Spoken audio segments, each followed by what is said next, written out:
کا صفحہ نمبر 84 ہے، صفحہ نمبر 84، آیت نمبر سورۃ النساء کی آیت نمبر 90 ہے جی۔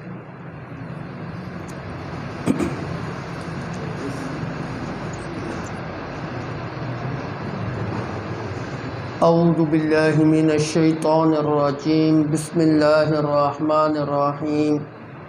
الا الذین یصلون، مگر وہ لوگ جو ملے ہیں، الی قوم، ایک ایسی قوم کی طرف، بینکم و بینہم میثاق، کہ تمہارے درمیان اور ان کے درمیان معاہدہ ہے، او جاؤکم، یا تمہارے پاس آ گئے ہیں، حسرت صدورہم، اور اپنے دلوں کے اندر تنگی لے کے آئے ہیں اس بات سے کہ ان یقاتلوکم، یہ کہ وہ تمہارے ساتھ لڑائی کریں، او یقاتلوا قومہم، یا اپنے قوم کے ساتھ لڑائی کریں، ولو شاء اللہ، اور اگر اللہ چاہتے، لسلطہم علیکم، تو البتہ ان کو تمہارے اوپر مسلط کر دیتے، فلقاتلوکم، پس وہ تمہارے ساتھ لڑائی کرتے، فإن اعتزلوکم، پس اگر وہ تم سے جدا ہیں، فلم یقاتلوکم، پس نہیں وہ تم سے لڑائی کرتے، وَأَلْقَوْا إِلَيْكُمُ السَّلَمَ، اور تمہاری طرف صلح کا پیغام جو ہے نا وہ ڈالتے ہیں، فَمَا جَعَلَ اللَّهُ عَلَيْكُمْ، پس نہیں کیا اللہ نے تمہارے لیے، علیہم، ان کے اوپر، سبیلا، کوئی راہ، سَتَجِدُونَ آخَرِينَ، عنقریب تم پاؤ گے ایک ایسی قوم کو، یریدون، کہ وہ چاہتے ہیں، ان یأمنوکم، کہ وہ تم سے امن کے اندر آ جائیں، وَيَأْمَنُوا قَوْمَهُمْ، اور اپنی قوم سے بھی امن کے اندر آ جائیں، كُلَّمَا رُدُّوا إِلَى الْفِتْنَةِ، جب کبھی بھی ان کو لٹایا جاتا ہے فتنے کی طرف، اُرْكِسُوا فِيهَا، تو وہ اس کی طرف لوٹ جاتے ہیں، فَإِن لَّمْ يَعْتَزِلُوكُمْ، پس اگر وہ تم سے جدا نہ ہوں، وَيُلْقُوا إِلَيْكُمُ السَّلَمَ، اور صلح کا پیغام تمہاری طرف نہ ڈالیں، وَيَكُفُّوا أَيْدِيَهُمْ، اور اپنے ہاتھوں کو تم سے نہ روکیں، فَخُذُوهُمْ، پس تم ان کو پکڑو، وَاقْتُلُوهُمْ، اور ان کو قتل کرو، حَيْثُ ثَقِفْتُمُوهُمْ، جہاں پر بھی تم ان کو پاؤ، وَأُولَٰئِكُمْ جَعَلْنَا لَكُمْ عَلَيْهِمْ سُلْطَانًا مُّبِينًا، اور یہی ہیں وہ لوگ کہ اللہ تعالیٰ نے تمہارے لیے ان کے اوپر کھلی سند اور غلبہ جو ہے نا عطا کر دیا۔ صدق اللہ العظیم۔ پچھلے درس کے اندر اللہ رب العزت نے یہ بات بیان کی تھی کہ مسلمانوں کو چاہیے کہ وہ منافقین کے بارے میں دو رائے نہ رکھیں، دو گروہوں کے اندر تقسیم نہ ہوں، بلکہ ان کے بارے میں مشترکہ طور پہ یک طرفہ پالیسی اختیار کرنی چاہیے، جو اللہ کا حکم آ گیا بس اس کو سر تسلیم خم کریں، ان کے بارے میں دو قسم کی رائے جو ہے نا وہ نہ رکھیں۔ پھر آپ نے یہ بھی پڑھا تھا کہ منافقین کی دو قسمیں ہیں، ایک منافق ہوتا ہے اعتقادی، اور ایک منافق ہوتا ہے عملی، کہ عمل کے اندر کمی کوتاہی ہے۔ اور میں نے یہ بات بھی بتائی تھی کہ منافقین کا گروہ ایسا گروہ ہوتا ہے کہ جن کے خلاف جہاد کرنے کا حکم نہیں ہے، نہ ہی اللہ کے پیغمبر نے اپنے زمانہ کے اندر منافقین کے خلاف جہاد کیا۔ یہ جو پچھلے سبق کے اندر آپ نے پڑھا تھا کہ اللہ رب العزت نے فرمایا کہ جہاں پر بھی ان کو پاؤ ان کو قتل کر دو، تو میں نے عرض کیا تھا کہ حقیقت کے اندر یہ کفار تھے، منافق نہیں تھے۔ یہ منافقین جو ان کو کہا گیا تھا، یہ کسی اور معنی کے اندر کہ ان کی عادات جو ہے نا منافقین والی ہیں، اس لیے ان کو جو ہے نا منافق کہہ دیا گیا۔ حقیقت کے اندر وہ کافر تھے، اور مسلمانوں کا لبادہ اوڑھ کے مکہ سے جو ہے نا مدینہ کی طرف آئے، اور کچھ عرصہ وہاں پہ رہنے کے بعد پھر جو ہے نا واپس لوٹ گئے۔ اللہ رب العزت نے فرمایا تھا وہ تمہارے تھے ہی نہیں، جہاں سے آئے، جس مذہب سے آئے، ہم نے ان کو انہی کی طرف جو ہے نا پلٹا دیا۔ تو وہ چونکہ کافر تھے، اس لیے اللہ رب العزت نے ان کو قتل کرنے کا حکم دیا۔ آج کے سبق کے اندر اللہ رب العزت نے دو ایسی صورتیں جو ہے نا وہ بیان کر دی ہیں کہ جن کے اندر منافقین کو رعایت مل سکتی ہے، کہ وہ کس طریقے سے مسلمانوں کے ہاتھوں اپنے آپ جو ہے نا اپنے آپ کو بچا سکتے ہیں۔ تو پچھلے سبق کے ساتھ اس کو جوڑنے لگا ہوں۔ پچھلے سبق میں اللہ رب العزت نے فرمایا تھا فَخُذُوهُمْ وَاقْتُلُوهُمْ حَيْثُ وَجَدتُّمُوهُمْ، جہاں پر بھی تم ان کو پاؤ ان کو پکڑو اور قتل کر دو۔ اور آج کے سبق کا جو آغاز ہو رہا ہے اب اوپر دیکھیں، اِلَّا الَّذِينَ يَصِلُونَ إِلَىٰ قَوْمٍ بَيْنَكُمْ وَبَيْنَهُمْ مِيثَاقٌ، پیچھے کا جہاں پر بھی تم ان کو پاؤ پکڑو قتل کر دو۔ اب فرمایا کہ ان لوگوں کو قتل نہیں کرنا۔ کن لوگوں کو؟ وہ لوگ جو کسی گروہ کے پاس چلے گئے ہیں اور ان کا اور تمہارے درمیان معاہدہ ہوا ہے، امن معاہدہ جو ہے نا وہ ہوا ہے۔ جیسے آج کل کچھ دوسرے غیر مسلم لوگ ہمارے ملک کے اندر بھی جو ہے نا وہ رہتے ہیں اور ان کا جو ہے نا امن معاہدہ جو ہے نا وہ ہوا ہے، گورنمنٹ آف پاکستان ان کو بھی جو ہے نا وہ تحفظ فراہم کرتی ہے، ان کا جان مال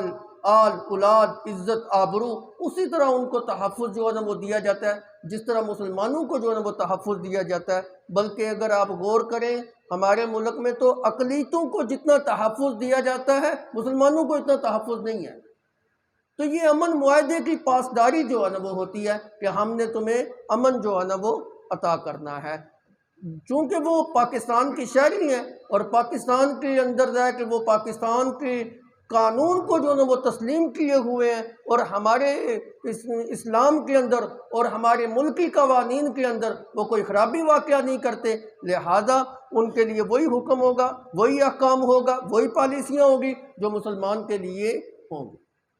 تو اس صورت کے اندر ان کو استثناء حاصل ہے جب وہ کسی ایسی قوم کے پاس چلے جائیں جس قوم سے مسلمانوں کا معاہدہ ہوا ہے، اب جو ہے نا تم ان کو قتل نہیں کر سکتے۔ ظاہر بات ہے جس قوم سے معاہدہ ہوا ہے، معاہدہ کیا ہوا ہے کہ ہم تمہارے خلاف نہیں لڑیں گے، تم ہمارے خلاف نہیں لڑو گے، ہم تمہارے دشمن کا ساتھ نہیں دیں گے، تم ہمارے دشمن کا ساتھ نہیں دو گے، جو لوگ ہمیں نقصان پہنچانے والے ہیں تم ان کے ساتھ نہیں ملو گے، جو لوگ تمہیں نقصان پہنچانے والے ہیں ہم جو ہے نا ان کا ساتھ نہیں دیں۔ یہ امن معاہدہ جو ہے نا کسی قوم کے ساتھ ہوا ہے، اس کے اندر جنگ بندی جو ہے نا وہ ہو جاتی ہے۔ تو ایسی صورت کے اندر کہ جس قوم کے ساتھ معاہدہ ہو چکا ہوا ہے اور منافقین یا مشرکین اس قوم کے ساتھ جا کے مل جاتے ہیں تو ان منافقین یا مشرکین کے خلاف بھی جہاد کرنے سے اللہ رب العزت نے منع کیا ہے۔ کیوں؟ ایسی صورت کے اندر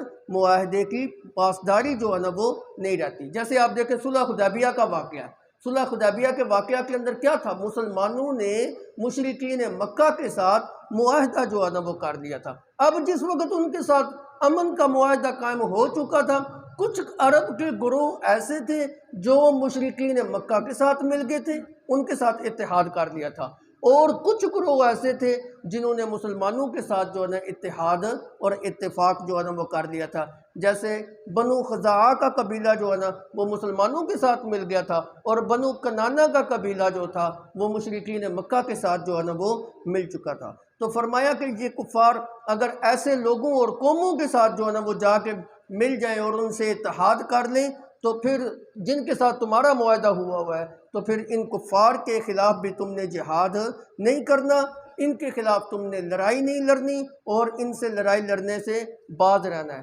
اگر تم اب ان کے ساتھ لڑو گے جن کے ساتھ معاہدہ ہو چکا ہوا ہے تو گویا کہ تم اب ان کو دھوکہ دے گے، اور اسلام کے اندر دھوکہ دینے کی قطعاً جو ہے نا وہ کوئی گنجائش نہیں۔ میرے نبی صلی اللہ علیہ وسلم نے فرمایا لا ایمان لمن لا امانت لہ ولا دین لمن لا عہد لہ، اس شخص کا کوئی ایمان نہیں ہے جس نے امانت کا لحاظ نہیں کیا، اور اس شخص کا کوئی دین نہیں ہے جس نے اپنے وعدے کی اور عہد کی پاسداری نہیں کی۔ لہذا دین کو بچانا چاہتے ہو، ایمان کو بچانا چاہتے ہو تو امانتوں کے بھی رکھوالے بن جاؤ، اور اگر اپنے دین کو بچانا چاہتے ہو تو وعدے کی اور عہد کی پاسداری کرو۔ لہذا جس قوم سے وعدہ تم نے کر لیا ہے، عہد کر لیا ہے، اب اس کے خلاف تم نے لڑنا نہیں ہے۔ ہاں اگر کوئی قوم ایسی ہے جس سے یہ خدشہ ہو کہ ہم نے تو ان کے ساتھ امن معاہدہ کیا ہوا ہے لیکن یہ جو ہے نا معاہدے کو توڑ کر ہمارے ساتھ پھر لڑیں گے، تو ایسی قوم کا علاج اللہ رب العزت نے سورہ انفال کے اندر جو ہے نا وہ بیان کر دیا، وَإِمَّا تَخَافَنَّ مِن قَوْمٍ خِيَانَةً فَانبِذْ إِلَيْهِمْ عَلَىٰ سَوَاءٍ إِنَّ اللَّهَ لَا يُحِبُّ الْخَائِنِينَ۔ ایسی قوم جس سے تمہیں یہ خدشہ ہو کہ یہ خیانت کرے گی اور وعدے کو پورا نہیں کرے گی، عہد کو توڑ دے گی، تو تمہارے لیے یہ پھر اللہ نے حکم یہ دیا کہ ٹھیک ہے، پھر ان کو علل اعلان یہ بات کہہ دو، بھائی ہمارے اور تمہارے درمیان جو وعدہ اور معاہدہ ہو چکا تھا نا، ہم اس کو توڑتے ہیں اور تمہیں آگاہ کر دیں، ہم کسی وقت بھی تمہارے اوپر جو ہے نا وہ چڑھائی کر دیں۔ تو پھر علل اعلان ان کو بتا دو، ان کو دھوکے کے اندر نہیں رکھنا۔ بلکہ شریعت تو اس چیز کی بھی منع سے جو ہے نا منع کرتی ہے۔ ایک قوم کے ساتھ اگر کسی کا معاہدہ ہوا ہے، امن معاہدہ ہوا ہے، اب معاہدہ جو ہے نا 2022 کی دسمبر 2022 تک ہے۔ اگر ایک قوم دسمبر 2022 کی آخری تاریخ کو سرحد کے اوپر کھڑا کر دیتی ہے کہ جو ہی رات کے 12 بجے ہوں گے معاہدے کی مدت پوری ہو جائے گی، ہم ان کے اوپر جو ہے نا حملہ کر دیں، شریعت اس کی بھی اجازت نہیں دیتی، بلکہ ان کو پہلے جو ہے نا آگاہ کرو کہ بھائی 2022 کی آخری تاریخ ہماری آخری تاریخ ہوگی، ہم اس کے بعد کسی وقت بھی تمہارے اوپر حملہ کر دیں گے یا نیا معاہدہ جو ہے نا وہ تمہارے ساتھ کر لیں گے۔ آگاہ کرنا، برابری کی سطح کے اوپر ان کو بتانا، ان کو بھی پتا ہو تمہیں بھی پتا ہو، پھر تم حملہ کرو گے، گناہگار نہیں ہوگے۔ اگر جو ہے نا ان کو پتا نہ ہو، لا علمی کے طور پر تم ان کے اوپر حملہ کرو گے تو تم بھی جو ہے نا گناہگار ہوگے۔ تو اس لیے اللہ رب العزت نے جو ہے نا فرما دیا کہ جو قوم کسی معاہد قوم کے پاس جا کے جو ہے نا وہ مل جائے، ان کے اوپر تم حملہ نہیں کرو گے۔ او جاؤکم حسرت صدورہم ان یقاتلوکم او یقاتلوا قومہم، یا تمہارے پاس کچھ لوگ ایسے آ گئے ہیں جو اپنے دل کے اندر یہ تنگی محسوس کر رہے ہیں کہ ہم اب لڑنا نہیں چاہتے، نہ تمہارے ساتھ لڑنا چاہتے ہیں، نہ تمہارے ساتھ مل کے اپنی قوم کے خلاف جو ہے نا لڑنا چاہتے ہیں، تو ایسی صورت کے اندر بھی تم ان کے خلاف جو ہے نا وہ لڑائی نہیں لڑو گے، ان کو بھی استثناء جو ہے نا وہ حاصل ہوگا۔ گویا کہ یہ وہ اپنے دل کے اندر جو تنگی محسوس کر رہے ہیں، وہ اپنی عاجزی کا اظہار کر رہے ہیں، وہ اپنی ذلت کا جو ہے نا اظہار کر رہے ہیں کہ ہم جو ہے نا تمہارے ساتھ لڑنا نہیں چاہتے، ہم جو ہے نا اپنی قوم کی بھی جو ہے نا مخالفت مول جو ہے نا وہ نہیں لینا چاہتے۔ اور اسی طرح کا ایک واقعہ نبی صلی اللہ علیہ وسلم کے زمانہ کے اندر بھی جو ہے نا وہ ملتا ہے۔ آپ صلی اللہ علیہ وسلم نے قبیلہ مدلج کے اوپر حضرت خالد بن ولید رضی اللہ تعالیٰ عنہ کو بھیجا کہ جاؤ ان کے اوپر جو ہے نا لشکر کشی کرو۔ قبیلہ مدلج کا ایک آدمی جو تھا وہ نبی صلی اللہ علیہ وسلم کے پاس جو ہے نا آ گیا، جن کا نام سراقہ بن مالک رضی اللہ تعالیٰ عنہ تھے، اور بعد میں انہوں نے اسلام قبول کیا، ابھی اسلام انہوں نے قبول نہیں کیا تھا۔ سراقہ بن مالک نبی صلی اللہ علیہ وسلم کے پاس آ کے کہنے لگے، یا رسول اللہ، آپ نے ہمارے قبیلہ مدلج کے اوپر چڑھائی کرنے کے لیے سپہ سالار خالد بن ولید کو بھیجا ہے، حالانکہ ہمارے قبیلے کی حالت تو یہ ہے کہ ہم منتظر ہیں کہ یہ قریشی جو ہے نا یہ ایمان لے کے آئیں تو ہم ان کے پیچھے پیچھے ایمان جو ہے نا وہ لے آئیں، اگر یہ ایمان نہیں لے کے آتے تو پھر ہم جو ہے نا کوئی اور جو ہے نا وہ رستہ اختیار کریں گے، یعنی یہ سوچیں گے کہ ان کا ساتھ چھوڑتے ہیں، ان سے قطع تعلقی کرتے ہیں اور پھر الگ ہو کے آپ کے اوپر ایمان جو ہے نا وہ لے کے آتے ہیں۔ ہم تو کسی طریقے سے بھی آپ کے خلاف لڑنے کے لیے تیار نہیں، نہ قریش کا ساتھ مل کر، نہ الگ طور پہ جو ہے نا آپ کے خلاف جو ہے نا وہ لڑنے کے لیے تیار ہے، آپ ہمارے اوپر کیوں جو ہے نا لشکر کشی کرنا چاہتے ہیں؟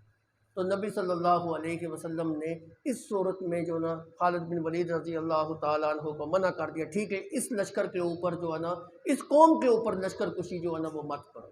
تو یہی جو ہے نا بات اللہ رب العزت نے فرمائی، او خسرت صدورہم، جو اپنے دلوں کے اندر تنگی محسوس کرتے ہیں لڑائی سے کہ ہم جو ہے نا لڑنا نہیں چاہتے، ہم تو امن چاہتے ہیں، ہم تو معاہدہ چاہتے ہیں، تو ایسی صورت میں آپ کے لیے بھی یہ حکم ہے کہ آپ جو ہے نا ان کے خلاف مت لڑیں۔ وَلَوْ شَاءَ اللَّهُ لَسَلَّطَهُمْ عَلَيْكُمْ، اگر اللہ چاہتا تو ان کو تمہارے اوپر مسلط کر سکتا تھا۔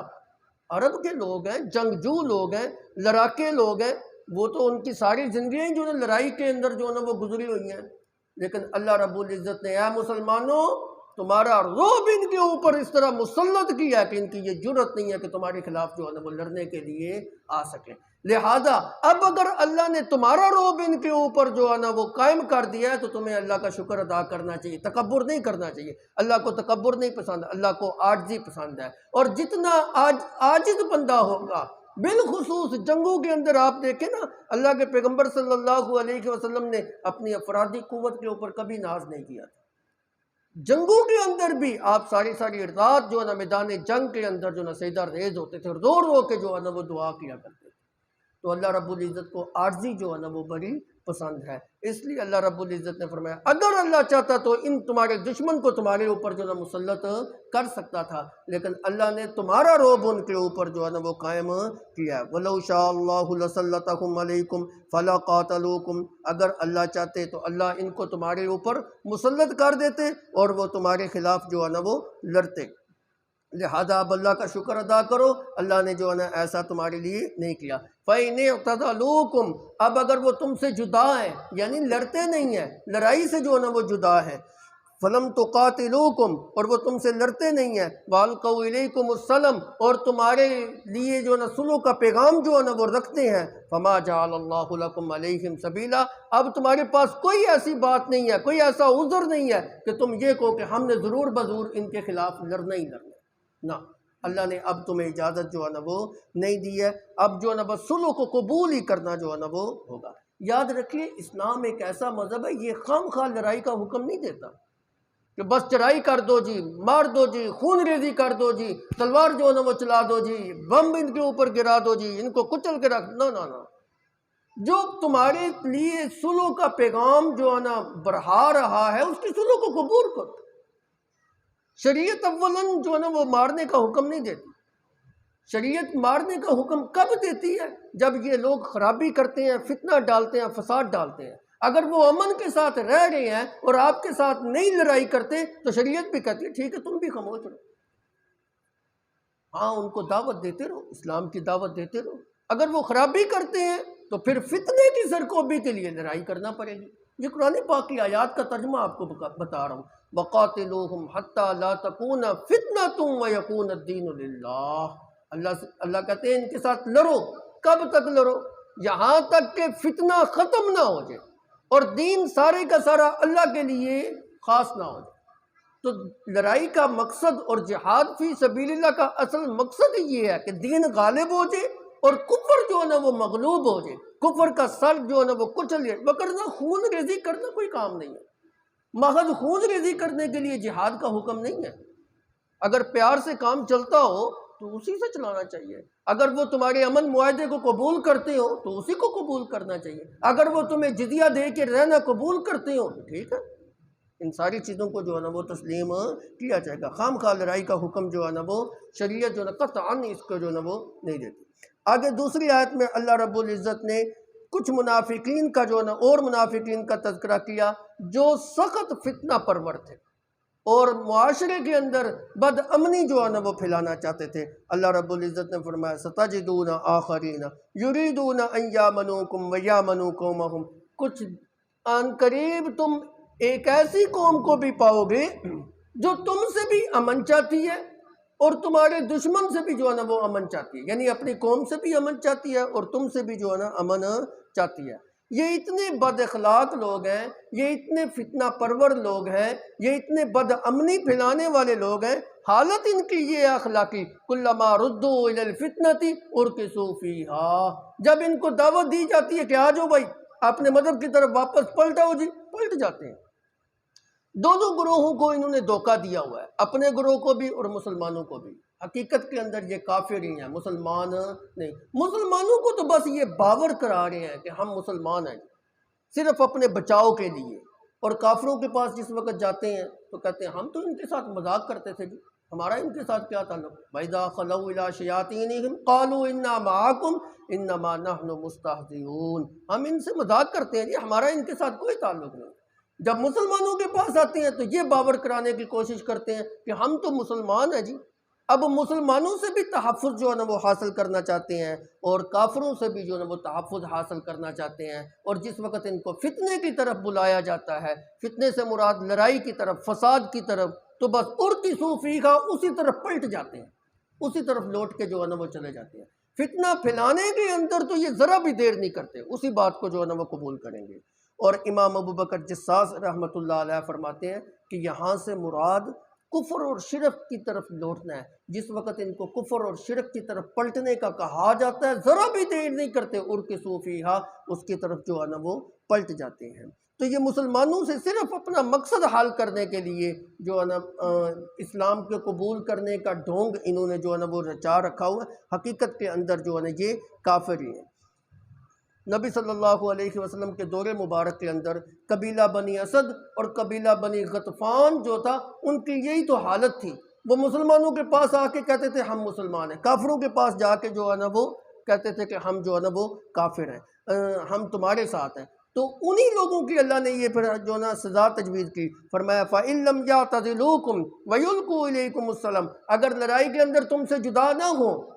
اور جو ہے نا تمہاری صرف صلح کا پیغام بھی نہ بھیجیں، اور جو ہے نا اپنے وَيَكُفُّوا أَيْدِيَهُمْ اپنے ہاتھوں کو تم سے روکیں بھی نہیں، یہ سارے کام کرتے ہیں جی، صلح بھی کرنے کے لیے تیار نہیں ہوتے، تمہارے خلاف لڑائی کرنے کے لیے بھی جو نا ہر وقت تیار رہتے ہیں، تو پھر اللہ نے بھی ایسے کافروں کی سزا جو نا یہ رکھی فَخُذُوهُمْ وَاقْتُلُوهُمْ حَيْثُ ثَقِفْتُمُوهُمْ، میں اللہ تم کو اجازت دیتا ہوں جہاں پر بھی ان کو تم پاؤ ایسے فتنہ پرور لوگوں کو پکڑو اور پکڑ کے ان کو جو ہے نا وہ قتل کر دو۔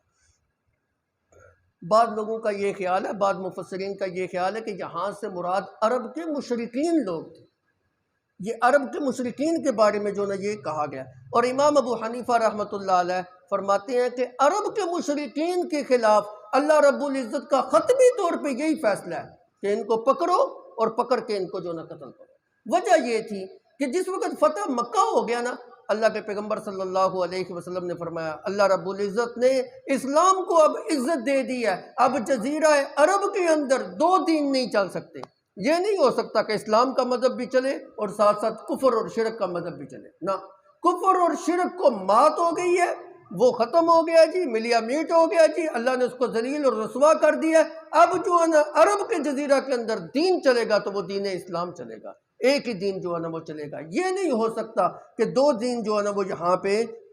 چلیں، دو دین جو ہے نا اب یہاں پر نہیں چلیں گے، ایک دین کو جو ہے نا یہاں پہ چلنا ہوگا اور وہ دین اسلام ہے۔ شرک کی جو نجاست کو اللہ کے پیغمبر صلی اللہ علیہ وسلم نے عرب کے اندر سے اکھیڑ کے جو ہے نا وہ رکھ دیا، تو فرمایا ان کو جہاں پر بھی تم پاؤ ان کو قتل کر دو۔ یہی وجہ ہے کہ جزیرہ عرب کے اندر سیدنا عمر فاروق رضی اللہ تعالیٰ عنہ نے یہودیوں کو باہر نکال دیا۔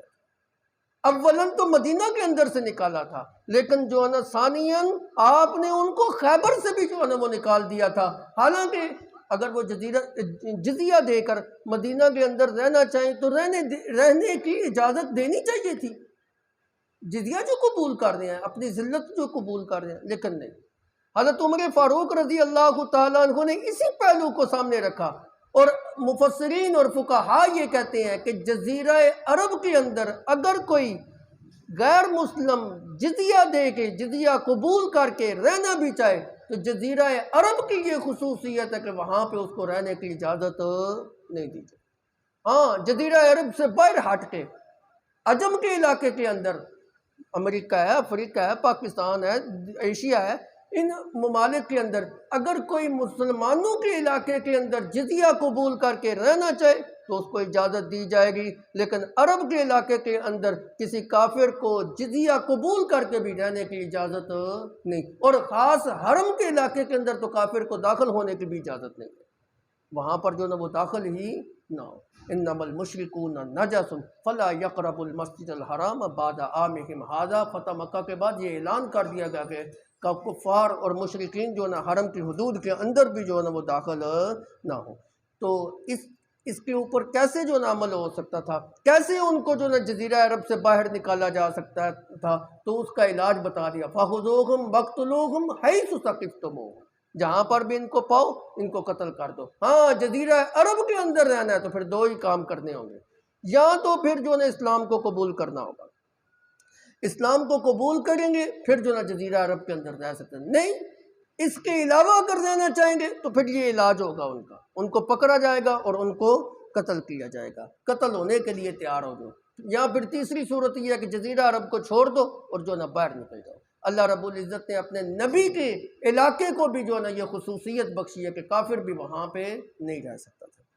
وَأُولَٰئِكُمْ جَعَلْنَا لَكُمْ عَلَيْهِمْ سُلْطَانًا مُبِينًا، اللہ رب العزت نے تمہیں کھلا غلبہ عطا کر دیا ہے، کھلی سند جو ہے نا وہ تمہیں عطا کر دی ہے۔ اب جب تمہیں کھلا غلبہ مل چکا ہے، اللہ نے تمہیں غالب کیا ہے اور تمہارے دشمن کو مغلوب کر دیا ہے، لہذا تم اللہ کے احکام کو مانو۔ اس کا حکم یہی ہے کہ جہاں پر بھی جزیرہ عرب کے اندر مشرکین کو دیکھو، ان کو جو ہے نا وہ قتل کر دو۔ لہذا اللہ کے حکم جو ہے نا وہ تسلیم کرنا تمہارے لیے لازم ہے۔ یہ ساری گفتگو کا مقصد یہ ہے، جہاد فی سبیل اللہ کا بھی مقصد یہ ہے کہ اللہ کا دین جو ہے نا وہ غالب ہو جائے، اللہ کی عبادت جو ہے نا پوری روئے زمین کے اوپر جو ہے نا وہ آ جائے، اور شرک کا جو ہے نا وہ خاتمہ جو ہے نا وہ ہو جائے۔ وہ کس طرح ہوگا؟ اللہ کی کتاب کے ذریعے ہوگا، جس کو سیکھنا ہر مسلمان کے لیے ضروری ہے۔ اللہ عمل کی توفیق عطا فرمائے۔ ربنا آتنا فی الدنیا حسنہ وفی الآخرۃ حسنہ وقنا عذاب النار۔ اللہم وفقنا لما تحب وترضى۔ ربی اعینی علی ذکرک شکرک حسن عبادتک۔ صلی اللہ تعالی علی محمد اجمعین۔